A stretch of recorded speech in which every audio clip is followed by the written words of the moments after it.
Guys, what's going on? Welcome back to the channel. My name is Ricky. This is America First. FTR stands for Free the Republic. Got a good one for you today. So apparently, Bibi and an envoy of our greatest ally came to brief the president on February 11th in the Situation Room about what we would be able to achieve by attacking Iran. And it turns out that everybody in the administration was against it. Marco Rubio is quoted as saying the intelligence is total BS, and Ratcliff, the head of the CIA, called it farcical. Basically a total fantasy. So we're going to watch Breaking Points and their coverage of it. And then we will go into an MSNBC article that did a good job covering it. So let's jump into it.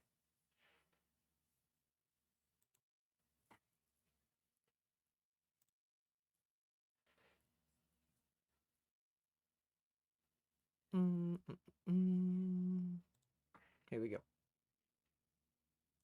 Story bylined by Jonathan Swan and Maggie Haberman, going through the kind of TikTok account leading up to the war and how Israeli Prime Minister Benjamin Netanyahu, when he visited in mid-February, February 11th is the date here, spoke to the president and laid out what he believed was how would we describe this, Ryan? The likely case of scenarios should Trump launch another air campaign against Iran.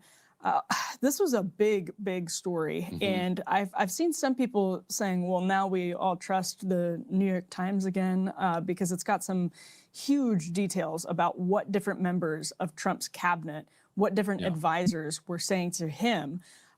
If Jonathan Swan's byline is on a Trump story, I mean, Maggie Haberman has obviously a lot of access as well. But if Jonathan Swan's byline is on anything, I'm taking it very seriously. I think they're both tremendous reporters, and they're very well sourced. And they are the kinds of people that are going to get a story like this. And the way I haven't done the inside the Situation Room ones really, but like these Oval Office or like top congressional leadership stories they're fun to do, because once you get one person telling you what happened in the meeting, it's so fun from there, because then you go to everybody else. Telephone. And you're like, so this is what Vance says happened. And they're like, and once you've got it, then everyone else comes. And they're like, oh, okay, you already have it clearly, but you only have it from one perspective. Let me tell you my perspective. So that's clearly what happened here. Somebody came to them and was like, here's what happened in these couple meetings. And then they were able to go to everybody else. And then they were obviously able to say, do you have any notes? Because they have some direct quotes in here. Yes, And yeah. So let's roll through. I was going to say, this is verbatim quotes. Right. And we'll start here with C2. This is what happened. So again, we're on February 11th. The black SUV carrying Prime Minister Netanyahu arrived at the White House just before 11 a.m. The Israeli leader, reports the Times, who had been pressing for months for the U.S. to agree to a major assault on Iran, was whisked inside with little ceremony, out of view of reporters, primed for one of the most high-stakes moments in his long career. U.S. and Israeli officials gathered first in the cabinet room. Then Mr. Netanyahu headed downstairs for the main event, a highly classified presentation on Iran for Trump and his team in the Situation Room, which was rarely used for in-person meetings with foreign leaders. I was really surprised by that detail, Ryan. Mr. Trump sat down, but not in his usual position at the head of the room's mahogany conference table. Instead, the president took a seat on one side, facing the large screens mounted along the wall. Mr. Netanyahu sat on the other side, directly opposing the president. All right. So let's stop and let's break that down for a second. President Trump did not take his seat at the head of the table. He sat opposite Bibi, opposing Bibi. So you can look at it one of two ways. They were both sitting at the center of the table. So Trump is looking at Bibi like an equal. Or Trump was sitting across from Bibi because he wanted to look the true opposition in the face. Now, granted, recent events, I would say it's the former rather than the latter, but you guys can judge and make your own decision on that. So, let's go back to the story. So the story then goes on to report verbatim quotes from people throughout Trump's cabinet, which makes us wonder, I guess I can speak for both of us, Ryan, if somebody was operating off of a recording and it was impossible for people to deny these verbatim quotes. I think it's probably notes. Notes, possibly, yeah, that would make sense too. So here's I general. don't think you're in there recording. I would think not. You can't I would bring think your not. devices in. I mean, Trump can, but So this is a long quote, for example. So this is from Chairman of the Joint Chiefs of Staff, Dan Raisin-Kane, who says, "Sir, this is, in my experience, standard operating procedure for the Israelis. They oversell and their plans are not always well developed. They know they need us, and that's why they're hard selling." So this is Chairman of the Joint Chief of Staff saying that the Israelis are known to overpromise and underdeliver. And that is what their intelligence is known for. So that is the chairman of the Joint Chief of Staffs. So we'll say that's one in opposition so far. So let's go back to the interview or article. Trump going around the room asking his advisors for their response to what they had heard the day before. So this is the day after Trump is in a meeting with these advisors. So you'll get a sense of who was in the room. But February 12th, you have CIA head John Ratcliff there. Obviously, Dan Kane is in there. Let's keep going through these quotes. J.D. Vance says, according to the Times, "You know, I think this is a bad idea, but if you want to do it, I'll support you." That was probably one of the biggest mistakes in J.D. Vance's career. If he knew it was a bad idea, he should have done the right thing and tried to oppose this rather than saying, "I think it's a bad idea, but because you're Donald Trump, I'll stand behind you." Because after this situation, J.D. Vance can pretty much kiss his political career goodbye. And if he wanted to save his political career, that was probably the time to do it. But unfortunately, he didn't have the balls to make bigger waves than he did. And he was another one that said, "I'll stand behind you, Mr. President, if that's what you want to do." We get into situations like this when our commander-in-chief is surrounded by yes men. This is what happens. Let's keep listening. John Ratcliffe, head of the CIA. quote, offered no opinion on whether to proceed, but he discussed the stunning new intelligence that the Iranian leadership was about to gather in the Ayatollah's compound in Tehran. The CIA director told the president that regime change was possible depending on how the term was defined. Quote, if we just mean killing the supreme leader, we can probably do that. Interesting choice of words from John Ratcliff.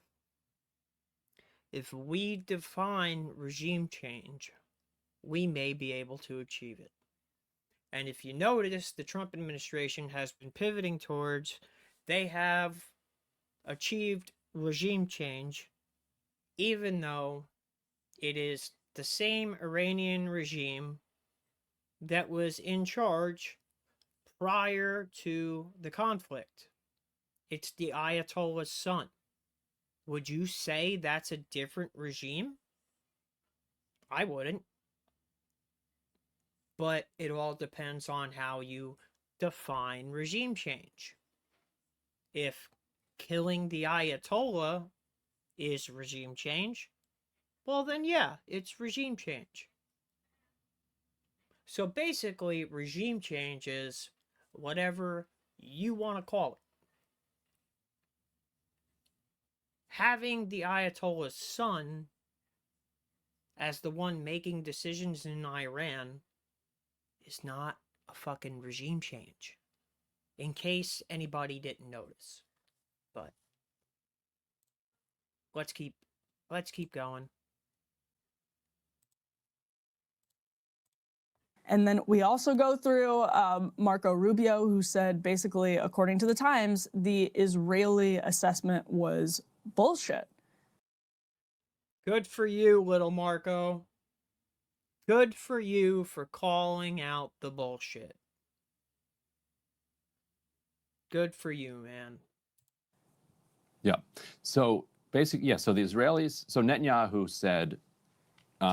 Netanyahu came in and made his hard pitch was February 11th, and he makes 4 points, right? So the first point he makes is we can decapitate the regime, and there was this meeting where the Ayatollahs meeting above ground with a bunch of leadership, so we can take him out. Do you think having the Ayatollah's son in charge of the country and the head political figure is regime change?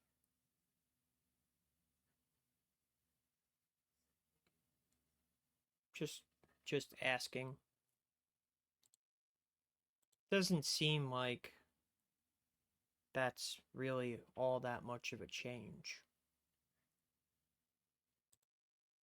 But what do I know? He then says we can degrade Iran's capacity to attack its allies. Mm-hmm.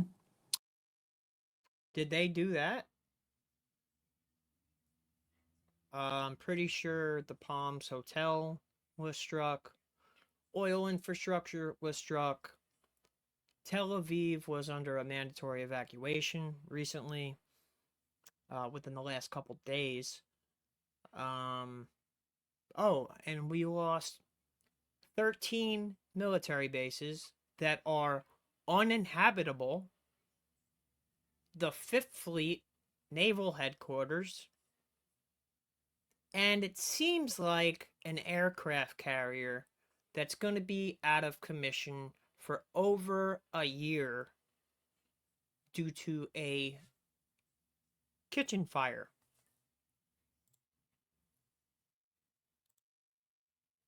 I don't know about you, but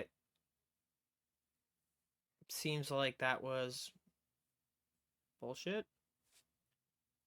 Seems like that was bullshit. But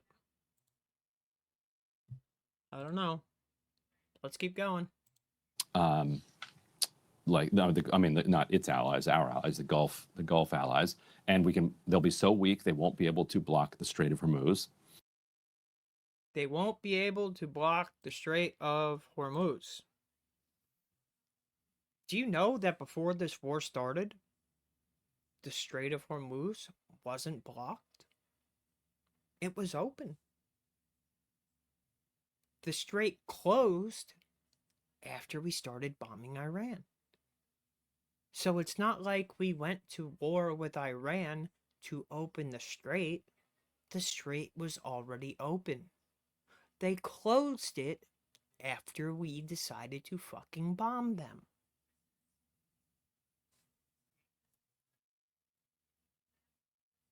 I don't get it. Let's keep going. We will be able to overthrow the regime, and we will be able to replace them with a secular regime. You heard that, right? Overthrow the regime and replace them with a secular regime. I think we are worlds apart when it comes to that statement. It's unbelievable the amount of bullshit that we let them come into our house and we took it as gospel when some of the most experienced people in government said it was farcical, bullshit, and unable to be done.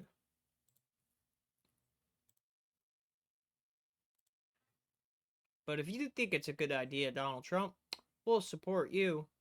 We'll follow you in a battle, sir.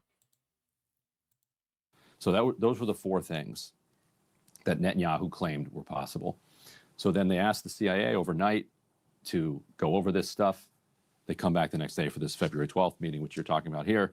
That's when Rubio says, no, this is bullshit. And then there's a February 26th meeting, by the way, which is where, so This is there's bullshit. February 11th, Netanyahu, February 12th, and then February 26th. Let's linger on February 12th just a little bit, because that's where Ratcliff also says, that he's the head of the CIA.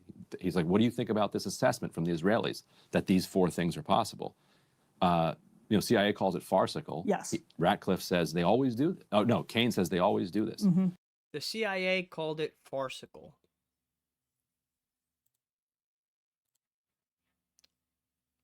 So basically, the CIA said, it's a fucking fantasy. We're not going to be able to do that. And Raising Cane said that they do this all the time. They overpromise and underdeliver.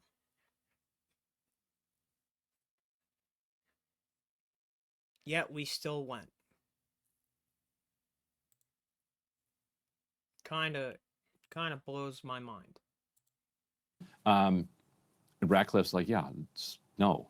Like, nobody, like, they didn't really think that this was accurate. Now, CIA says, yes, can we kill the Ayatollah and top leaders? Yeah, we can probably do that. Yep. And the CIA seems to have botched a little bit our ability to stop them from attacking the Gulf allies. Like, so we haven't been able to do anything about them attacking the Gulf allies.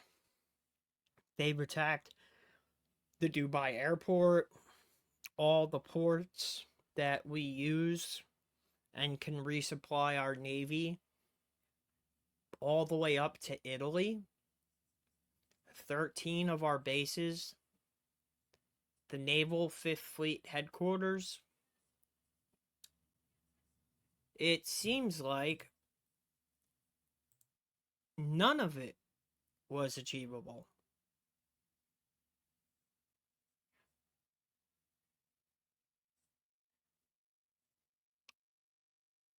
I don't even know what to say.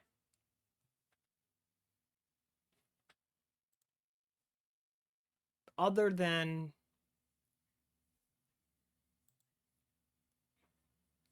he was warned about doing this and made the decision to do it anyway.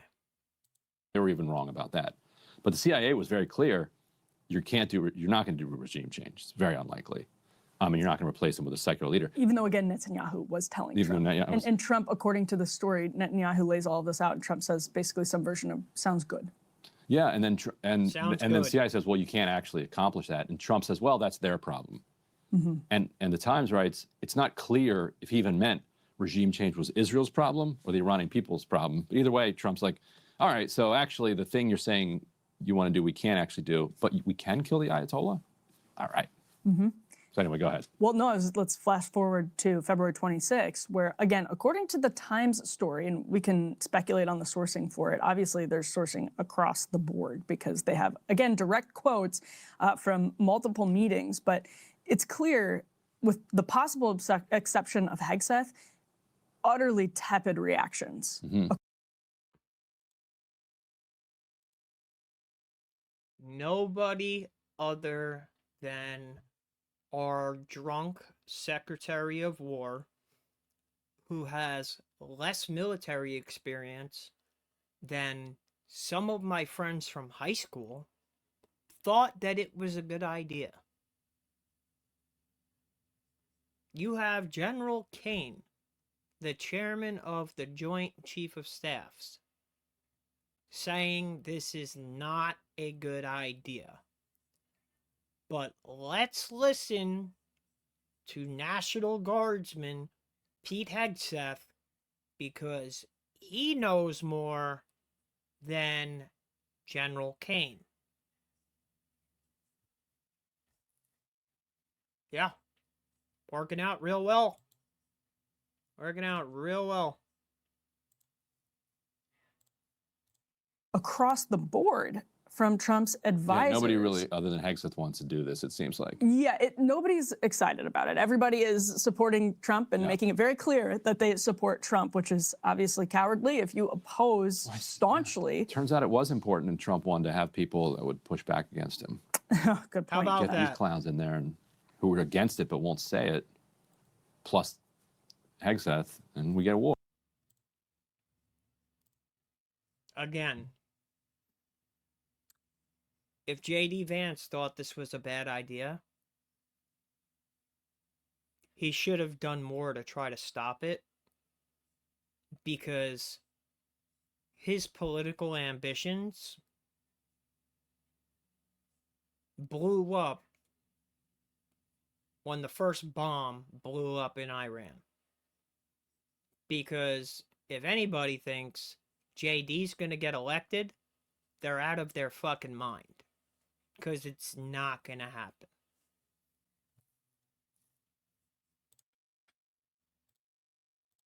War. Right. So this February 26th meeting is Ratcliff, Vance, Susie Wiles, White House counsel David Warrington, Stephen Chung, Caroline Leavitt, and Dan Kane, Hegseth, Rubio.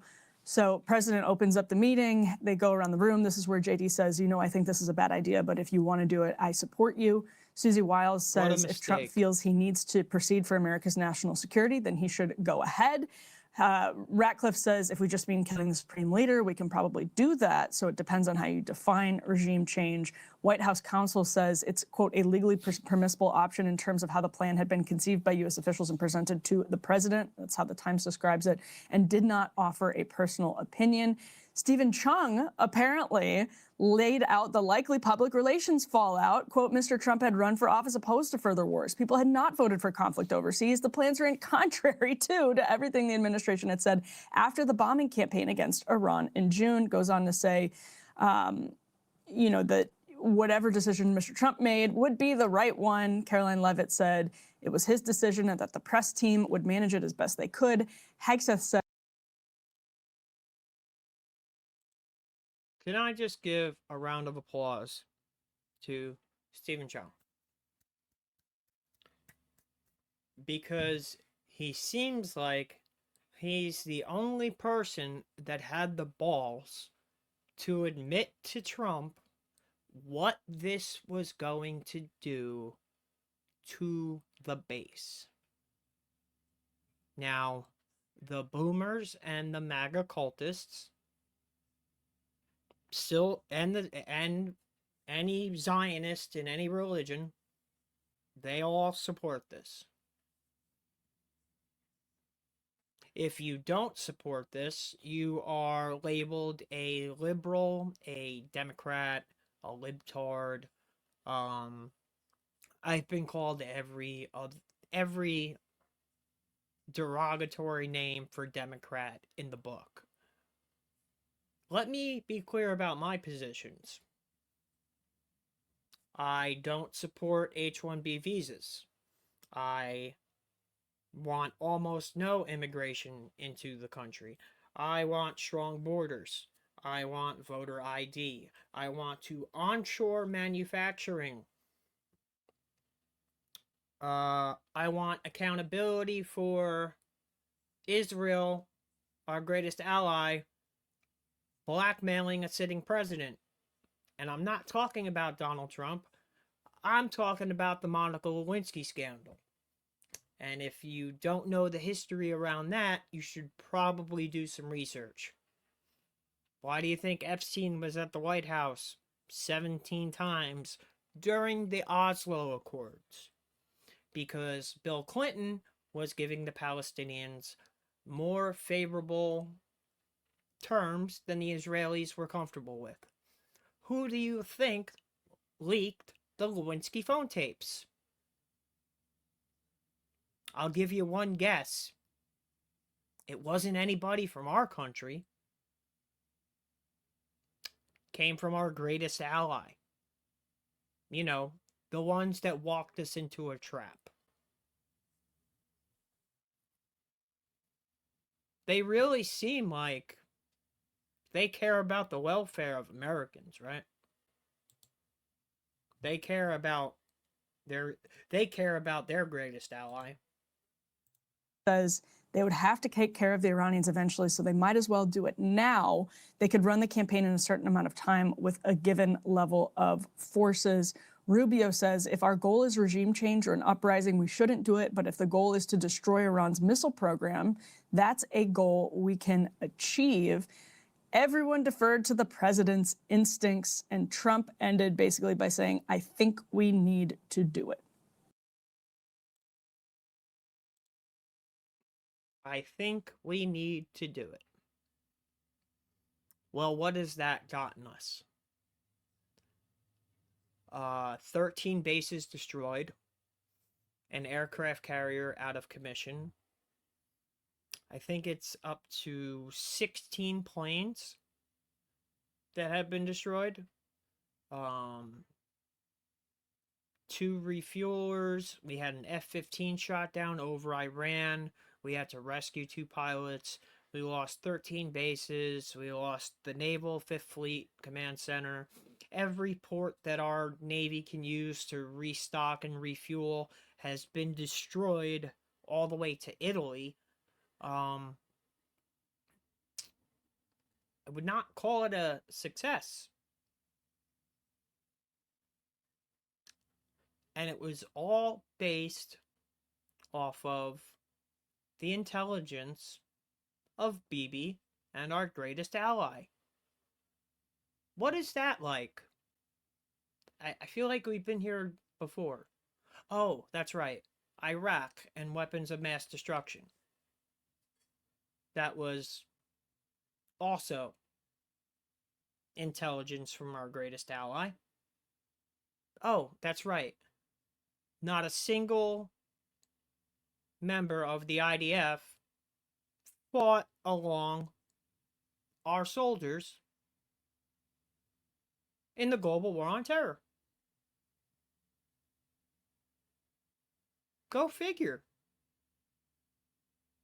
Seems like we fought their war then too, huh? Kind of like we're doing right now, but nobody wants to admit it because everybody is loyal to Donald Trump and not the principles that he ran on. It's why MAGA is dead. Because he has completely destroyed it. And the only people that are left that call themselves MAGA are boomers, Zionists from any religion, and anybody else in the MAGA cult. But people like me, who are further right than Donald Trump are labeled a Democrat and a libtard. Make it make sense. Of course I'm not going to vote for a Democrat. Of course I would never vote for Kamala Harris. We had two choices. It was Trump or Kamala. You'd have to be out of your mind to let that drunk, crazy hoe be president of our country. That's why Donald Trump won with such enormous margins. Everybody knew she couldn't do the job. But calling out Trump for not living up to the principles that MAGA was built on doesn't make you a Democrat. It makes you aware of what the fuck is going on in the world. And that is why MAGA is dead. And anybody that feels the same way I do will tell you now that it is America first and America only. Because we're not giving money to Ukraine anymore. We're not giving billions of dollars to Israel anymore. We're done giving money to everybody while our country falls apart.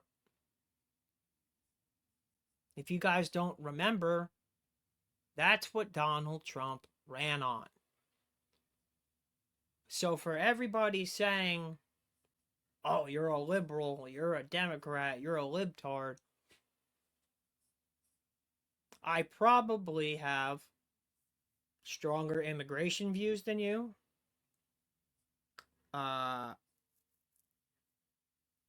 More conservative values than you do. I don't want to send our troops to die for another country's war, even if they are called our greatest ally and continually feed us bad intelligence. Like the girls' school, they got hit with a Tomahawk missile. I wonder where that targeting information came from. Because I feel like I know another country that likes to blow up schools and hospitals and civilian infrastructure. So I wonder where that targeting information came from to begin with. Curious. So let's go to this article written by MSNBC. We'll go down here. The decisive shift came on. Hold on. Let me do this. All right. I'll read it to you guys. The decisive shift came on February 11th when Bibi arrived at the White House and made his case directly in the Situation Room. New York Times describes the highly choreographed nature of the presentation and the weight it carried in shaping Trump's thinking. The presentation that Bibi would make over the next hour would be pivotal in setting the United States and Israel on the path towards a major armed conflict. It would lead to a series of discussions inside the White House in which Mr. Trump weighed his options and the risks before giving the go-ahead. Bibi's argument was sweeping and confident. He suggested Iran was vulnerable, not just militarily, but politically, and that a joint U.S.-Israeli strike could trigger regime change collapse. The Israelis played Mr. Trump a brief video that included a montage of potential new leaders who could take over the country if the hardline government fell.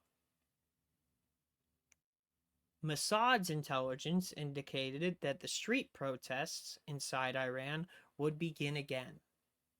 An intense bombing campaign could foster the conditions for the Iranian opposition to overthrow the regime. Now, let me ask a question, okay? If New York City was getting carpet bombed over and over, and we had an enemy air force flying freely overhead, shooting missiles and dropping bombs, do you think the New Yorkers that were living through that would be more concerned with not dying or overthrowing the government that would be doing whatever they could to try to protect them? Does it make sense that the Iranian people would rise up as their country is being carpet bombed? Does that make sense?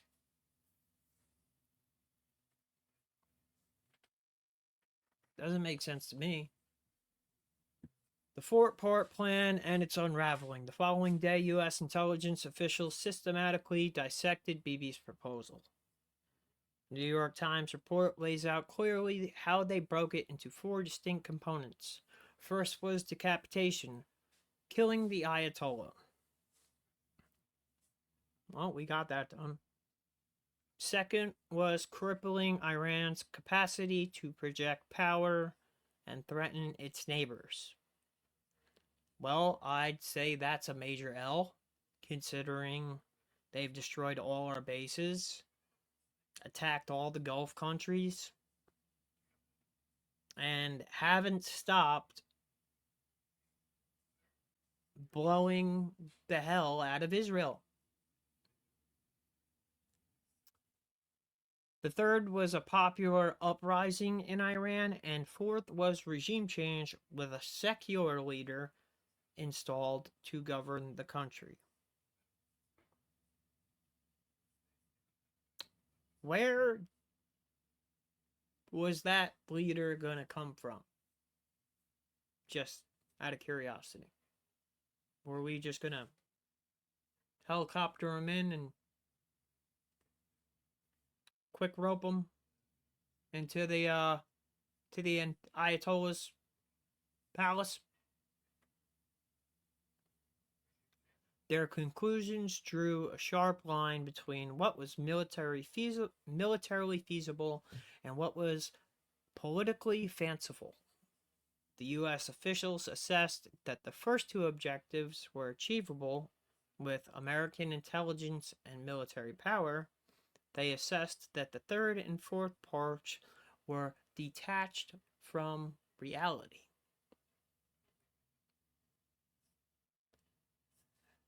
When Mr. Trump joined the meeting, Mr. Ratcliff briefed him. The CIA director used one word to describe the Prime Minister's regime change scenarios as farcical. Mr. Rubio, Secretary of State, cut in and said, in other words, it's bullshit. Yet the stark warning did not redirect the president's thinking. Instead, Trump compartmentalized the plan. Regime change would be their problem. Well, let's think about it. The strait was open before we attacked them. Then they closed the strait. And now we're fighting to get the strait opened up again because we attacked them. If we never attacked them in the first place, the strait never would have been closed.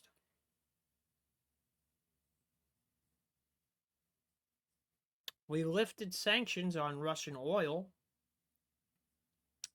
to try to keep the gas prices down.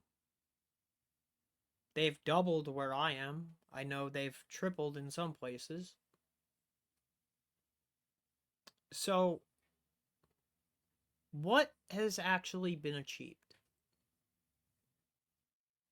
We've lost 13 bases, an aircraft carrier, the 5th Fleet headquarters,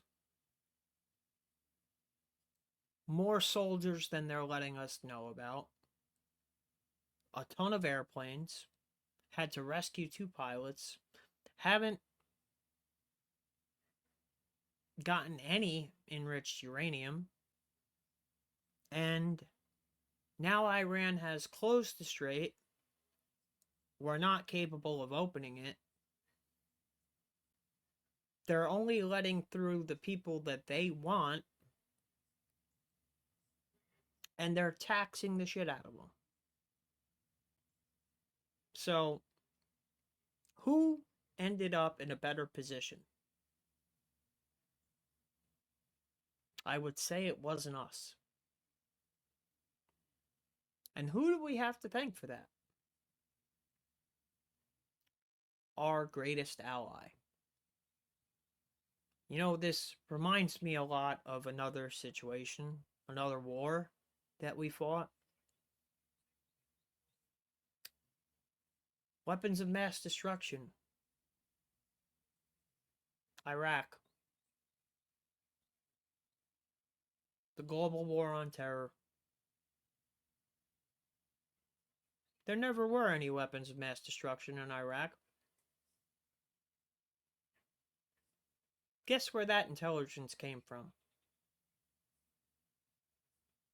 You don't really need to guess. You know where it came from. Guess how many IDF soldiers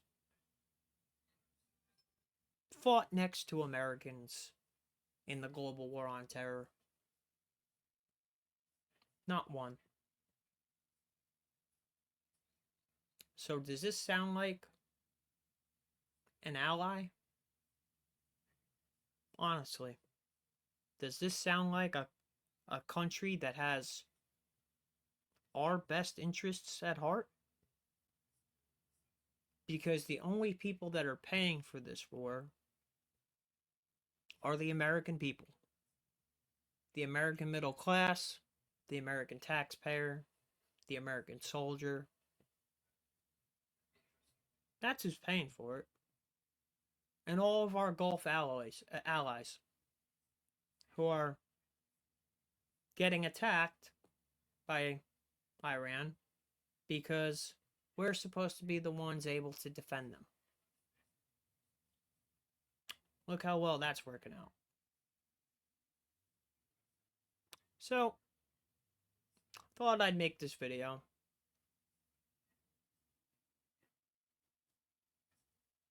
Because we allowed our greatest ally to come to our house, feed us a line of bullshit. Nobody in the cabinet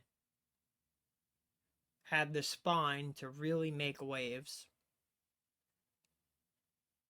JD, who has been against this war for a long time now, basically pissed his political career away.